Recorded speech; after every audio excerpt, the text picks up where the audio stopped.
bachelor's degree in computer science, and I finished that in 2008.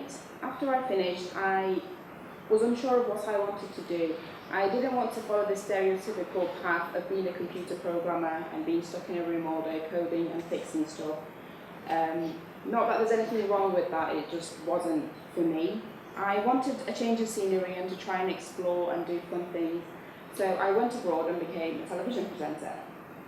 This was a lot of fun and a completely new experience for me. I got to meet a lot of different people from all walks of life, from all over the world. And it was here that I realised just how much I enjoy meeting new people and how I like to talk to them and get to know them.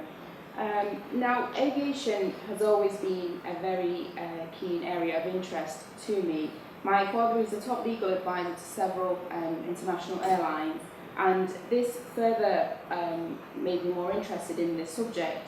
I wanted to gain more knowledge in aviation, so I started to take a few courses that looked into the major software that is used by airlines around the world. I completed these with the highest marks, and I started to work in the IT departments of both an international and domestic airlines. Once I gained enough knowledge and experience in aviation, I looked for degrees in this field. But unfortunately, IT in aviation is not really a field that is taught commonly in universities, even though it's a very complex and advanced area. It was at this point in my life that I needed to go back into education and further develop my higher education qualifications. I came across the MSc Information Systems degree here at MNU, and I felt that it was a good balance of theory and practical combined. I wanted to delve more into the theoretical end of IT, and I felt that this course would give me that opportunity. Before I knew it, 2 semesters had passed, and it was time for me to work on my project. My master's project was a research project titled The Prediction of Learning Style Dimensions, using natural language dialogue from a conversational intelligent tutoring system. It picked up on the findings of Dr. Annabelle Latham, who spoke to you previously, and it looked into the learning styles of computing and engineering students, and it analysed the data that was retrieved from their interactions with the conversational intelligent tutoring system. It allowed them to gain an in-depth understanding of each person's learning styles, so that we can personalise a learning experience for each individual to enhance their learning skills. I researched, mined and analysed data that had never been analysed beforehand, and I looked for patterns that would lead to a personalised learning experience for each learner. I really enjoyed working on this project, and I enjoyed the research that was associated with it. Upon completing my degree, I went and wrote my first paper titled Predicting Learning Style Dimensions from Conversational Dialogue, and I wrote that with collaboration from Dr. Keely Crockett and Annabelle Latham.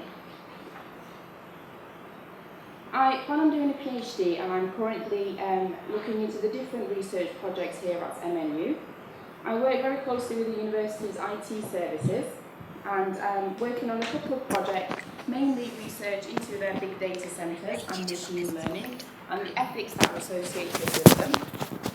Big data is basically large volumes of either structured or unstructured data that is so large it's difficult to process using natural databases and software techniques. And data mining is the practice of examining those large data sets in order to generate new information from them. The other PhD option that I'm looking into is what's known as fuzzy natural language processing. This looks into the development of an alternative way to model natural human language, just like Annabelle mentioned, and using what's known as fuzzy semantic similarity measures. It will ultimately allow the interaction between a user and a computer to be done using more natural language rather than specific jargon that we use today. Ultimately, I'd like to become a university lecturer and to help educate future minds. Nothing gives me more joy than to pass on knowledge onto others and see them use it for good. Finally, my advice to you all based on my own life experiences: don't give up. I came back to education after a 5-year gap. I finally found the path that I wanted to follow.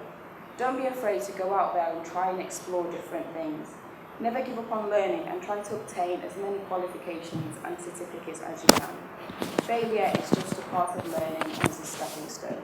Use it to motivate yourself and learn from it. I really hope that this talk helped you in a positive way and will allow you to further reach your dreams. Finally, I'll be available to talk to you at the end if you have any questions. But in closing, I just wanted to say, believe in yourself and just go out there and do it. I did, so can you. Thank you.